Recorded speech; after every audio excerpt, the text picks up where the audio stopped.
తెలంగాణ కాంగ్రెస్ లో వర్కింగ్ ప్రెసిడెంట్ల నియామకానికి కసరత్తులు జరుగుతున్నట్లు వార్తలు వినిపిస్తున్నాయి. సామాజిక సమీకరణాల ఆధారంగా ఈ పోస్టుల భర్తీ జరగనున్నట్లు తెలుస్తోంది.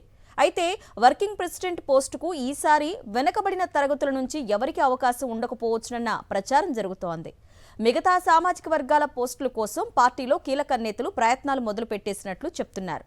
వర్కింగ్ ప్రెసిడెంట్ అయితే అక్కడి నుంచి రాజకీయంగా ఉన్నత శిఖరాలు అధిరోహించవచ్చునన్న భావన ప్రతి ఒక్కరిలోనూ ఉంది.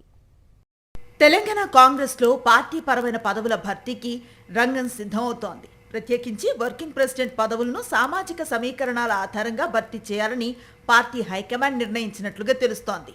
ముందుగా వర్కింగ్ ప్రెసిడెంట్ పోస్టులపైనే నాయకత్వం దృష్టి సారించిందట. ఇప్పటికే ఏ పదవి ఎవరికి ఇవ్వాలో జాబితా తయారైపోయిందని అంటున్నారు. ఇక వాటిని ప్రకటించడమే తరువాయి అంటున్నారు వారు. 5 రాష్ట్రాల ఎన్నికల నేపథ్యంలో ఇంతవరకు ఈ ప్రక్రియ వాయిదా పడుతూ వచ్చింది. ఆ ఎన్నికలు ముగియటంతోనే ఇక నేడో రేపో పదవుల భర్తీ ప్రకటన వెలువడనుంది. ఈ నేపథ్యంలోనే పార్టీ సిద్ధం చేసిన జాబితాలో తమ పేరు ఉందో లేదో తెలియని నేతలు ఢిల్లీ స్థాయిలో తమ పైరవీలకు పదును పెట్టినట్లుగా హస్తిన వర్గాల భోగట్ట. కాంగ్రెస్ పార్టీలో వర్కింగ్ ప్రెసిడెంట్ పోస్టుకి చాలా ప్రాముఖ్యత ఉంది. ప్రస్తుత ముఖ్యమంత్రి రేవంత్ రెడ్డి ఒకప్పుడు కాంగ్రెస్ లో వర్కింగ్ ప్రెసిడెంట్ గానే వ్యవహరించారు.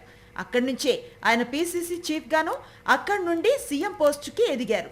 పీసీసీ అధ్యక్షుడు మహేష్ కుమార్ గౌడ్ కూడా ముందుగా వర్కింగ్ ప్రెసిడెంట్ గా పనిచేశారు. ఆ తర్వాత పీసీసీ అధ్యక్షుడిగా ప్రమోషన్ అందుకున్నారు.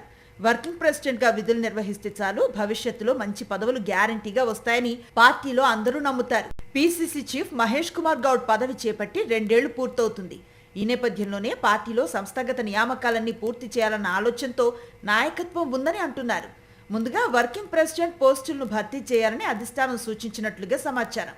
ఈ క్రమంలో సామాజిక న్యాయాన్ని పాటించి తీరాలని దిశానిర్దేశం చేసినట్లుగా చెప్తున్నారు. ఎస్సీ, ఎస్టీ, మైనారిటీ వర్గాలకు ఒక్కో వర్కింగ్ ప్రెసిడెంట్ పోస్ట్ ఇవ్వాలని నిర్ణయించారు. ఎస్సీ కోటాలో వర్కింగ్ ప్రెసిడెంట్ పోస్టు కోసం ఏఐసీసీ కార్యదర్శి Sampath Kumar, Telangana SC corporation chairman ప్రీతంలు రేసులో ఉన్నారు. ఈ ఇద్దరిలో ఒకరికి పదవి ఖాయం అంటున్నారు. ఎస్టీ సామాజిక వర్గం నుంచి బలరాం నాయక్, బెల్లయ్య నాయకుల పేర్లు ప్రధానంగా వినబడుతున్నాయి. రెడ్డి సామాజిక వర్గం నుంచి వర్కింగ్ ప్రెసిడెంట్ పోస్టుపై చాలా మంది కన్నే ఉందిట. Bhuvanagiri MP Chamala Kiran Kumar Reddy, Huzurnagar MLA Uttam Padmavathi, Warangal west MLA Nayani Rajender Reddy, Harivardhan Reddy, Rohini Reddy పేర్లు ఎక్కువగా వినిపిస్తున్నాయి. కమ్మ సామాజిక వర్గం నుంచి కుసుమ్ కుమార్, రేణుకా చౌదరి పేర్లు పరిగణలో ఉన్నట్లుగా సమాచారం. ప్రస్తుత PCC chief Mahesh Kumar Goud BC సామాజిక వర్గానికి చెందిన వారు కావడంతో వర్కింగ్ ప్రెసిడెంట్ పోస్టుల్లో బీసీ సామాజిక వర్గానికి అవకాశం ఉండకపోవచ్చునని పార్టీ వర్గాలు అంటున్నాయి. ఇది బీసీ నేతల్లో అసంతృప్తిని రాజేస్తోంది.